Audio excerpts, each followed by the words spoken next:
Good evening and welcome. This is Decision 2020, TVJ's daily look at the activities leading up to the September 3 general election.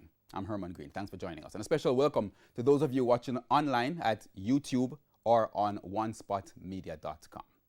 Now, it was clear from the announcement of the election date that activities leading up to the polls could not remain as they used to be.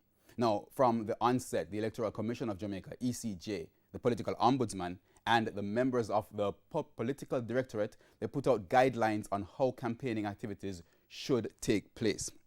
But with almost a week to go before the polls, have these measures been effective? We're going to look at that in a bit. But first, let's recap some of the campaigning activities which took place over the weekend. This was after the Prime Minister announced a ban on traditional motorcades. It started out like this. We must travel in line. No overtaking. We are on the same route. We're going in the same direction. We're going the same place. No need to overtake. So when we move off, the same line that we're going to move off in, we are going to stay in that line. It lends itself for the tour to go smoothly. So please cooperate, labor rights. The Jamaica Labour Party campaign team wanted to ensure that supporters were aware of the protocols before the drive-through began. If you don't have a mask, you cannot join the tour. Your mask is a ticket for the tour.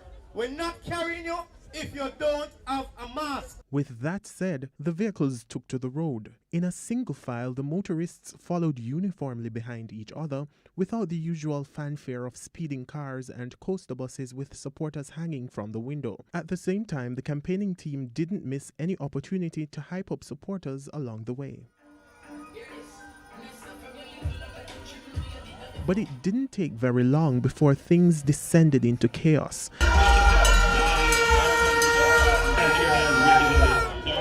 The murderers then go to jail. And all the people that were lied to it for 18.5 years, they need to get persecuted. You see them room up a street. Come with us so we will talk and link with you. Time is short. Respect once again.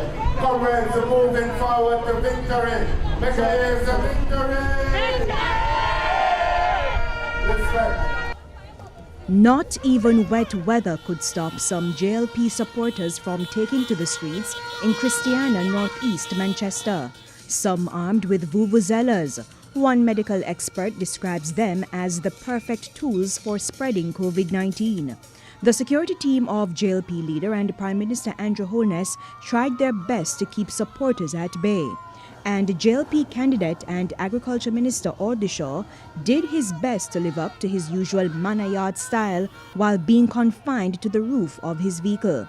JLP Deputy Leader Desmond Mackenzie summed up the mood of supporters. Based on what we are seeing, the supporters are not too happy with the new restrictions, but we are trying our best to ensure that we maintain the protocols that the government has just announced. We continue to say to our supporters and to persons that it is important that they maintain the social distancing, wearing their masks. Meanwhile, the people... So let's get the discussion going. Joining me now in studio is political ombudsman Donna Parchment Brown. Now, you can also join the discussion on social media by using the hashtag Decision2020JA.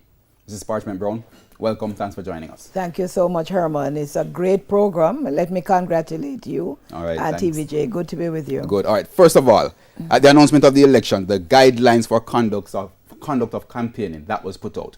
Walk us through that document and what was the objective of it. So the Ministry of Health and Wellness had issued guidelines and the EOJ issued guidelines. But after the election was announced, political ombudsman had a meeting with the 4 registered political parties. And at that time, we looked at what had already been developed and some that related more closely to political matters. So we, for example, looked at election day, what should happen on election day. And we also looked at the code of conduct and made certain agreements. We looked at guidelines for walkabout and door-to-door campaigning. You'll recall that we had said up to 5 people in a group campaigning in the community, up to 2 allowed to enter people's homes, and for no more than 15 minutes. Well, on Sunday the 23rd, I amended that to say no one permitted to enter because from what you were home. seeing, persons weren't adhering to this at all. Well, not only that, with the increased numbers of COVID-19 cases, with increased numbers of areas under quarantine, and the large numbers of persons in home and other kind of quarantine, clearly there are many people who are asymptomatic as well as symptomatic walking among us. And so I thought it was really important to empower homeowners, empower the electors to say, don't be afraid, embarrassed to say to somebody, no, you can't come in. Right. I'll come to the gate and talk to you. We also had in this what we would be doing for the code signing. You know, we have this ceremony with the custodies in all the parishes across Jamaica. Once any election, by-election or general election is announced, candidates sign in front of the custos. But this year, after we did the guidelines, we agreed that we would not have these code signing ceremonies. Instead, we would send the certificate out to the candidates, and they should sign with their campaign managers, return the certificate. It's really committing to adhere to the code by which they're already bound. Right. But we had an event at Emancipation Park where the Prime Minister and the Leader of the Opposition and the General Secretary signed on behalf of all candidates, independent candidates as well as members of their parties. Okay. So, you know, those were some of the things that we have in the guidelines. There are a number of other things too, like, you know, interacting with the public. Every person must be masked, hand sanitization, and social distancing. Those were all part of, but we see that the nomination day plans really broke down very badly, despite the efforts of the police. And one of the challenges we have with the guidelines, both the Ministry of Health guidelines and our own guidelines, is that we don't want this to be the police against the people. When the police come out there, it's important that the public understands this is not attacking the public or reducing their democracy. It's helping them to be safe, helping them to enjoy their democracy. So please, we want people to cooperate with the instructions of the police. Now, nomination day was last week. Yes. In just the space of 1 week, basically we're seeing that, as we said before, persons are disregarding and things are almost out of hand. You've made the adjustments to the guidelines, right. But probably I'm putting you on the spot a bit here now, but do you think physical campaigning should be basically banned altogether? I absolutely believe, and I was looking at a mechanism that would perhaps have allowed us to have it prohibited. But I believe the political parties have actually come out now and said today, I believe they have said they're not going to be doing physical campaigning, meaning mass meetings and motorcades. Right. I think they are still doing the door-to-door campaigning in small groups. Right. That's easier to control. And again, we have to... On paper, it's easier to control because in the same way we thought it would work last week. To be honest, last week we thought we could impress on people based on the COVID concern. We thought it would be difficult. And that is why, although at first we said X, before nomination day we had gone on and said people should be in their vehicles and not come out of the vehicles at all, and the vehicles could be branded. I'm not sure how well that was communicated across the system. And even if it was communicated, I think it was just more than people could just contemplate. But the door-to-door, typically those are really party workers. They're more disciplined, more trained, more experienced. Their goals are smaller, but very important. So I think we might see that now will get more priority and will be handled better. So although it's physical campaigning, it's really groups of no more than 5, going to a gate, handing over materials or speaking to a person, absolutely not going into their homes. So that's a bit more controlled. I think it's fewer numbers. Once they adhere we'll be watching it. Right. Yes. But as you say, you'll be watching it. Yes. Over the years, persons have asked or questioned if your office really have any teeth. What will be how will you deal with breaches of these guidelines? Well, I'll deal with it the way the police, the Ministry of Health, the EOJ, all the other agencies deal with it. As you have seen, since March. We have had many breaches of the regulations. And the most important thing we have all tried to do is impress on people the importance of doing the right thing. We have had a few people arrested. I've said to the police, for example, there was a huge event in a parish, 300 people, a DJ spinning. The police got him to stop. The candidate came, got him to start again, and actually gave the police quite a hard time. My position to the police is they should be charged for prosecution, warned for prosecution, and charged. Because remember, the Ombudsman's office is supported by 19 detective sergeants across the police divisions. In addition to that, we're working closely with the police. I met with the commissioner, I think, in June, and I attended the meeting this morning of the police high command with the 40-odd most senior officers in the Jamaica Constabulary Force. So they're on board to provide the brains and muscle to take forward the work that we have put out there as guidelines and as a code. All right. In light of everything, the argument has come up that probably, we should look about postponing the polls. What's your view on that? The office of the political ombudsman does not have an opinion about those matters. I think it is really up to the public to express what they're feeling and what they think should happen. I do think that we have political leaders who will listen, and everything considered, I think it will be weighed to determine, is it better to go forward with just a week to go or to stop and restart? This is a difficult decision for anyone to make. We have seen different decisions in different countries around the world, you know, and Trinidad and Tobago had theirs. Everything seemed to have been mainly okay or no worse than it was. New Zealand postponed theirs for a month. We're to see whether, you know, what impact that would have. So it's a very difficult call, the election having been already announced. But these steps to reduce physical campaigning, I think that's very important. But also people should obey the general quarantine instructions. If the position is that you enter the country, you are to stay home for 14 days.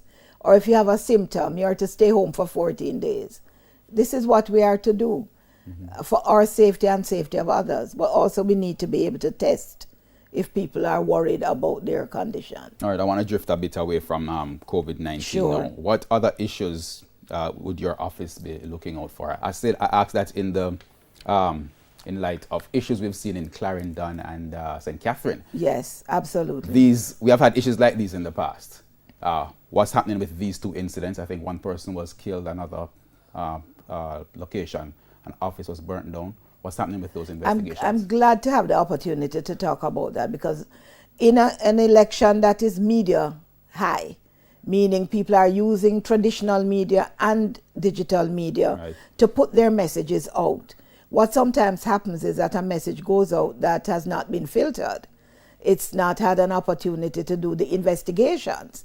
It may be an emotional and impulsive reaction to something, but the facts may not bear out our upset and what we have said. So you mentioned Clarendon, and I think you mentioned Clarendon. Yes, Clarendon. So in relation to Clarendon, the media quite properly carried the allegations that had been so strongly put at the highest level of the country. My investigations have shown that there's absolutely no support for the allegation that either the unfortunate death of Mr. Harris in Rocky Point was political, or the unfortunate injury of Mr. Panton, also in Rocky Point. What was reported was that a person was killed for politics. It is an unfortunate way for this gentleman's family to hear about his untimely and cruel passing. The police investigations have not been able to demonstrate anything that suggests it's political. And there are some other streams of inquiry that look more fruitful as an explanation. In relation to the gentleman, Mr. Panton, who unfortunately suffered an injury and had to go to hospital and have surgery, people entered his home at 3 o'clock in the morning on an absolutely different mission from politics. Okay. And so this is why both the media and my office have to be so careful when an allegation is made, that we test the allegation, before we carried forward. So far, there's no... Absolutely nothing to support politics. And no other incident that has any link with... There's no other death or injury that has any political dimension, except that the victim was an ardent supporter or worker for their political party. In relation to the fine May Pen, I also visited that location in the market. It seemed the report that was out was 2 JLP workers' shops were burnt.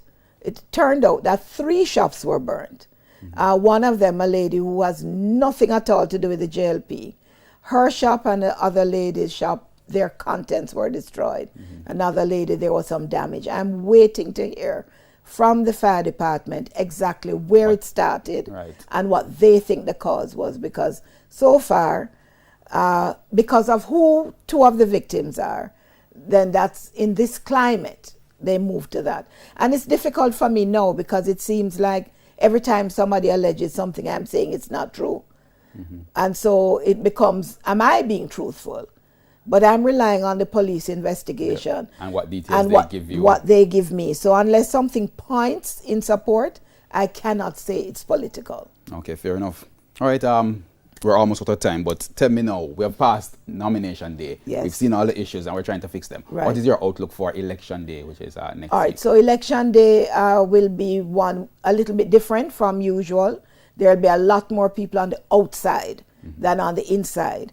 I know the Electoral Commission, the EOJ, are also working with the media to update the media protocol, which on nomination day created some problems because although the EOJ issued it on Saturday and nomination day was on Tuesday, it appears that most of the media had not really seen or examined it or raised a concern with the EOJ. And also it seemed to have been shifting from one polling station to the next. Well, in nomination center to the next. Well, not really. I think there was one rule, but because the rule was broken for one national leader, it was felt that equity demanded that the other national leader should also have the coverage.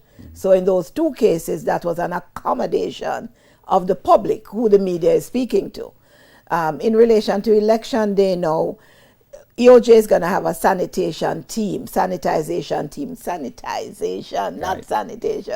sanitization team.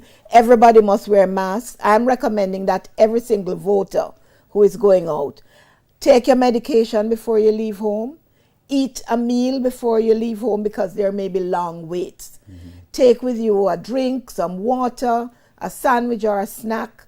Wear shoes that are comfortable for you. Take an umbrella. If you have a folding chair, take it with you. You're going to be waiting. You're going to be on the outside.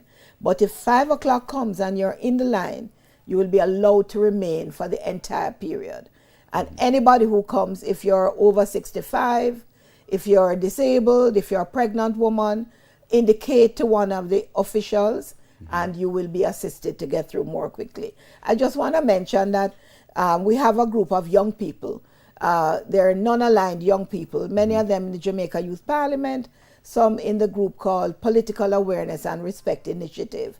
And we have them, you know, really looking at these elections. The first one, some of them have gone through. And they're monitoring social media, they're putting out messages about the rules, and they really want to see elections that they can report on as having been very well done. So I really want to big them up for their interest in Jamaica's democracy, you know, their willingness to promote the good part rather than just say, I know nothing, I saw it go, I saw the vibes. And then people have been posting some horrific things. So you said that team is monitoring that team, advising. Yes, and they're advising. What's the name of the team again? PARI, Political Awareness and Respect Initiative. And they, along with some members of the Youth Parliament, are the political ombudsman's youth representatives in the public space. Good. We have to wrap it right there. We're out of time already for this segment. Thank you so much for joining us. Thank you so much. A pleasure. Great elections to everybody. Still enjoy it, even though it's not physical, and participate. All right, we'll take a break here on Decision 2020. When we come back, we're going to look at the debates. What are you expecting? Soon come.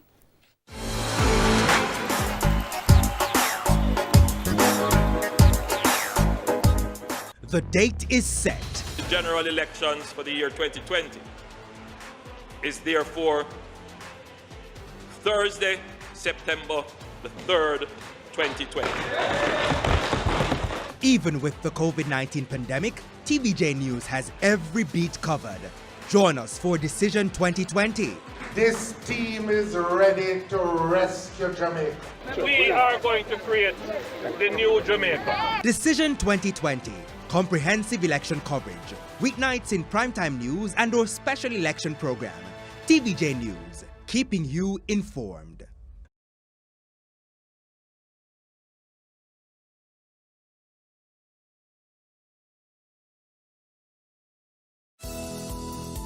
Reduce your risk of viral illnesses like the flu and coronavirus. Wash your hands frequently with soap and water. Cover your nose and mouth when coughing with a tissue and dispose of it. Avoid close contact with anyone with a cold or flu-like symptoms. If you become ill, please visit your doctor or the nearest health center and share your travel history. The flu and coronavirus can kill. Let's protect each other. A message from the Ministry of Health and Wellness.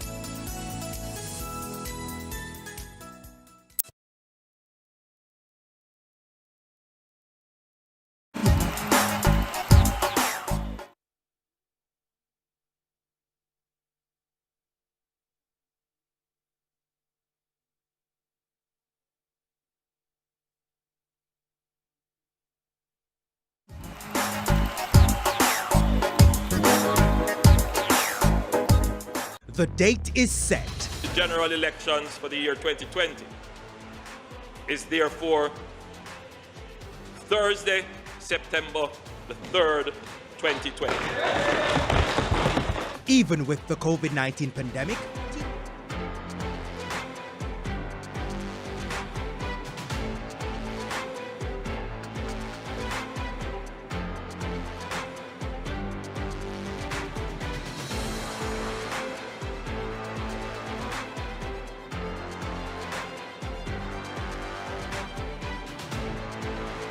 Welcome back to Decision 2020. Now, before the break, we were joined by the political ombudsman, Donna Parchment Brown. Now, joining us are Jermaine Spencer, political commentator, and UWI debater of law student, Saeed Bernard. Gentlemen, welcome to Decision 2020. Yes, welcome. All right, let's jump into it quickly. First of all, let's talk about the campaign. Curfews have been moved now from, just today, the government announced, moved from 9 p.m. to from 11 p.m. to Right. 9 p.m., except for Kingston and St. Andrew, of course, and other parishes.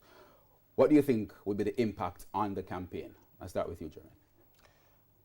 To be honest with you, it's going to take time to figure out what the impact on the campaign will be. I think prior to even the movement of the curfews backward to that earlier time period, the reality is that campaigns would have had the door-to-door effect, and I don't know how Jamaicans feel about politicians showing up at their homes after 7 p.m. anyways. So more than likely what would have happened is that if someone if the campaigns were going on a door-to-door sort of knocking on doors and meeting with people, that these would have occurred during decent hours of the day. So it may not necessarily impact the campaign in any sort of negative way, if that's the sort of methodology that the campaigns were using. Yeah, I have to agree with him. There is not a certain impact. What it causes is a shift in the modus operandi of these politicians. And so instead of seeing the mass gatherings physically, you'll now see virtual gatherings, virtual press conferences. You know, this is where they're able to interact with the populace throughout the space. So that will have the same impact, or it will not have the same. It will not have the same impact because of how we are cultured, because of our history, and as I was saying already this morning, that is how Jamaicans work. We have a certain culture. We were socialized a certain way, and that is why gatherings, and even though COVID is still in the air, this is why the people clamor for this physical greeting. So the impact will not be the same, but it does causes for a change in the modus operandi. All right. One thing that will remain the same, or that we are kind of used to, is the debates. Yeah. And the first one will be tomorrow. Of course, there is Kamina Johnson-Smith, Floyd Green, and Dr. Christopher Tufton from the Jamaica Labour Party. And they will face off with the PMPs Dayton Campbell, Lisa Hanna, and Raymond Price. What are your views on the teams? Go ahead, Sai. Well, so as it relates to the team, I think I liked the first team. You know, interesting matchup. Crystal is an international debater, and as a debater myself, internationally as well, I had great hopes with that one. But as it relates to the current team, I still think with the PNP's team and the Jamaica Labour Party's team, I think the matchups are pretty interesting. And I think that both teams will be able to severely tackle the issues at hand. There are particular things that we definitely want to see, but I am certainly sure and assured of their capabilities in tackling the points. Social issues, what do you think from both teams? Dr. Tufton, Kamina Johnson-Smith, Floyd Green from the JLP. What do you think would be the... Well, to be honest with you, I remember Floyd Green's "Don't vote for me" speech when I was in university, and that's something that has stayed with me, and that was in 2002. So I do know that Floyd is an excellent debater. Kamina is solid on facts. She can come off a little bit cold, but she is solid on facts and as a solid speaker, and so is Chris Tufton. The matchup I actually think is delicious, because on the PNP side, you do have a different set of styles that's coming to the fore. So Lisa Hanna actually, if you remember the last time she debated, she tends to interact with the points that have been made by debaters. So that may very well be very good from a sort of repartee sort of thing that's going on. Dayton is a zinger, so he comes off with the one-liners that will come. Substantively, I actually think this might actually help the PNP, because Raymond tends to be a lot more well-read and rounded as a speaker. So you may very well find that as a late addition, Raymond is a strong personality that will be added to that team. Interestingly, if I might add, this team has been fielded before for the People's National Party, and so with the zest and chemistry that they all have, and adding to the capabilities of Raymond Price, Dayton and Lisa Hanna going against the JLP's team, I think it's a pretty interesting matchup. I don't think there's a loss at all. Right, do you think the debate, this one in particular on social issues, will have the desired effect for either party on the electorate? So I can't say whether or not it will have the desired effect unless certain things are tackled. And so you're looking at things, young people want to hear about, okay, what's going to happen with education? September is around the corner. What's going to happen with education? What's going to happen with tertiary institutions as well as it relates to school fees and all that things? People also want to hear about technological advances. Internet will be needed for the educational academic year coming up. And so those are some of the things. Healthcare, a big thing. We've always seen this back and forth in the media as it relates to the accessibility of PPEs. I foresee that he will be placed on the spot to answer for those questions. And all these things that, based on COVID-19, the economy, all of those things trickling into the social issues currently, it will not have great impact unless all of those things are fully fleshed out and holistically solved. I'm not a big fan of the debating style, to be honest with you. The fact of the matter is we're not in high school and we're not in university debate. I was a university debater too, but, so we're not at that where, we're trying to score points and see who spoke better, who said this and so forth. We are actually at a phase where we want to see politicians be a lot more substantive on the issues. I think last year Peter Bunting did a town hall, which was a far more substantive sort of style, where politicians were asked tough questions by ordinary citizens about their sets of issues and how they will respond to it once they are in power. That's something that I think the Debates Commission needs to probably start to look at their style and stop looking at the sort of high school point scoring debates. That's really only good for sort of like this no carb diet that we're policy discourse. We're almost out of time already, but I'm going to just check with you before you go. Do you agree then that the debate will probably work out to be more of a scoring political points than really giving the electorate a clear objective of what your objective is for the election? All right, so I cannot say one or the other will necessarily be the case, but it can easily digress into a state where the debaters themselves and political peripheries will want to take it to use for political points. But I would urge all debaters, come tomorrow to argue on the substance of the points, argue as it relates to what you can do for the electorate of the people, and sell the people a stronger or a better Jamaica. Good, that's all the time we have for this evening. I always say, this is like a sprint. Yes, that's how it is. All right, thank you so much for watching. And of course, you can keep the conversation going on social media by using the hashtag Decision2020JA. I'm Herman Green. Thanks for watching and good evening.